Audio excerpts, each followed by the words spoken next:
Welcome back. It's Dr. Jennifer Boney, Doctor of Physical Therapy, better known as DocJenFit, owner and founder of Gen Health, your movement platform for all aches and pains, including just wanting to feel good in your body and have a plan to follow so you don't have to think.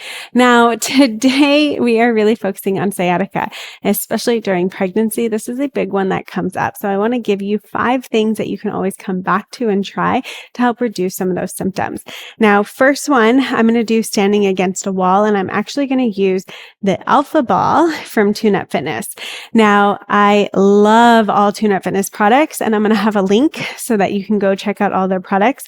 But the fact is they have all different sizes. So this is a larger one so that it's going to get more surface area. So it's not going to be as pinpointed on a nerve. If you already have an irritated nerve, we don't want to irritate it even more.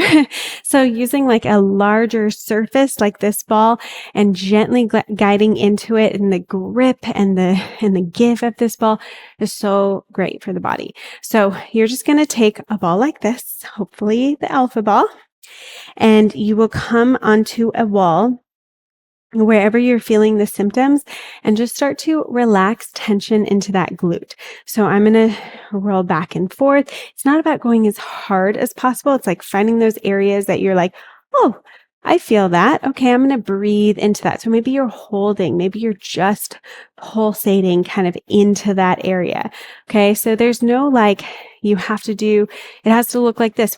We don't want it to just be all over the place. You want to find kind of targeted areas around that glute that feel tight and restricted and say, oh, okay, here's where I want to spend some time breathing into, relaxing. And if you do at least 2 minutes here, 1 to 2 minutes on each side, it's a good place to start. Or I like to just listen to my breath. If I find a place that feels tender, I'm doing 5 really slow breaths and I'm just holding or barely moving into that area. It's nice and slow. Okay. So rolling is slow. It's controlled. It's finding those areas of like tension and being like, okay, I can relax. We want the glute to relax. We're not trying to fight into it anymore. Okay. So find those areas about 1 minute to 2. Okay. And then next one, I'm going to actually use an elevated surface. So it doesn't have to be this one. It doesn't have to be like an ottoman, but it can be a chair. It could be just something that you feel comfortable in, being a bit higher. We're going to do a figure 4 stretch. So bringing that leg, especially we just relax the glute. So a good time to stretch, but we don't want to put too much tension. So again, if a nerve is already irritated or the muscle isn't like relaxing around the nerve area, we don't want to like push into it too much. So it's really about relaxing. So I'm just going to bring the leg up to what feels comfortable, elongate that spine, and think of that knee pushing back into that hip. The moment I feel the stretch, which for me is here because my hips are pretty tight in this position, I'm going to breathe. You don't want to fold and round over. You really want that spine to be really long, and think of that knee pushing back into that hip. That's going to get you that extra little stretch. That's going to feel like, oh, okay. And as soon as you feel that stretch, that's where we're just relaxing. So I like to say 10 slow breaths here. That's going to get you to about 1 minute to 2 on each side, which is a great way to focus on down regulating the system, not going too aggressive, and making sure that we're breathing and relaxing that muscle tissue tension. That's what a stretch is doing. Okay. And if it irritates anything or you feel more symptoms, I want you to come out of it. We're not trying to increase our symptoms here, but do it on both sides. Even if you're not feeling tension on the other side, we want to open up the hips in general. So getting that long spine, pulling that knee down and back into that booty and just relaxing. Breathe. This is a great one to always come back to. Just make sure those hips are nice and relaxed and can get into more of an open state. Something I get to work on a little bit more as well myself. Okay. And then we're going to go into a nerve floss. So now we want to take that nerve and kind of run it through that tissue. Make sure that it's not getting too restricted and tense. So I'm going to kick this out in front of me a bit more. Have my leg up, and I want my knees, both knees, to kind of be relaxed, okay? With a straight elongated spine, again, I'm going to think of my hip bones going forward into my thighs, and then I can bring my toe back just a little bit until I feel a stretch and come out. So with a nerve glide, especially when I'm pulling that toe back, I want to make sure that I just feel that stretch and then come out of it. I'm not holding, I'm not doing anything crazy. I'm just pulling and letting it relax. Pulling. And if it increases symptoms like in the back, then you might be pulling too hard. We don't want to pull in that toe then. So then just let that toe relax a little bit more and go forward into it. Okay, so you're going to have to play with what your body needs at this moment and doing about 5 to 10, again, on each side. Even if you're only feeling it on one side is a good way to make sure that we're keeping those nerves happy and healthy and moving them through the tissue. Okay, so doing that about 5 to 10 times on each side. And then we're going to go down and finish with 2 more exercises. So now we want to create some stability in the hip. And one of my favorite ways to do that that's pretty easy is just laying on your side and using a wall. So we're going to lie on our side here. And we're going to be about a foot away from the wall. Okay. You can bend your bottom leg, kind of have that out in front of you. Now you're going to extend your top leg and you can scoot back just a little bit more. And now from here, I'm going to extend my back leg and kick it into the wall. Okay. Now, because that already is creating some hip extension, make sure it's not coming from the low back by tucking that tailbone under. So think of reaching that tailbone long and tucking under in that pelvis. Then I'm going to reach the foot up a little bit more. Bring my arm out in front, lift this bottom leg just a tiny bit, and deep breaths, pressing back into the wall as much as possible. Deep breath in, push even harder into the wall.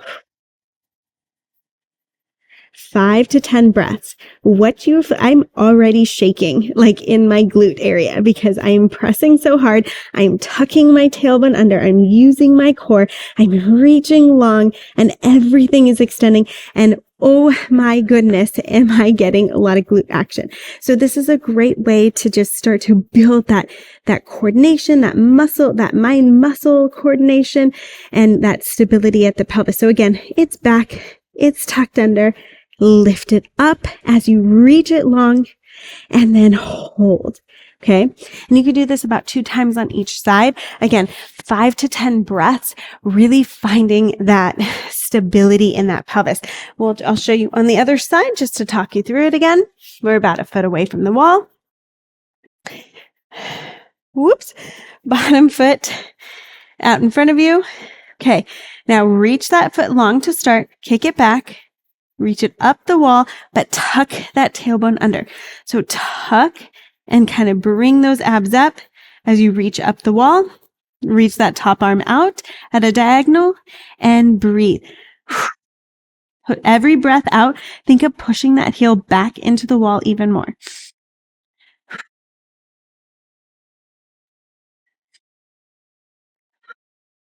And hopefully this will be like a glute isometric, more than a clam hold than you've ever felt. We're in a hip extended position. We're stabilizing that pelvis and we're creating that isometric feedback that can kind of help to reduce any pain and symptoms and start to improve that strength through that lower body. So this is a great one. This is one that I love, at least starting with.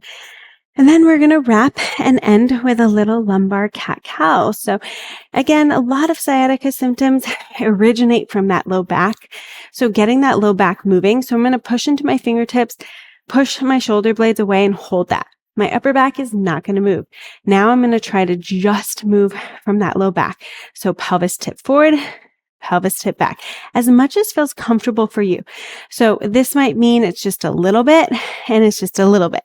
But as long as you're starting to build that awareness in increasing that mobility of that low back, this is a great place to start. Just increasing that mobility of that lower spine, increasing that tension, and starting to reduce some of those symptoms all the way down the leg. So especially because pregnancy shifts our center of mass so much.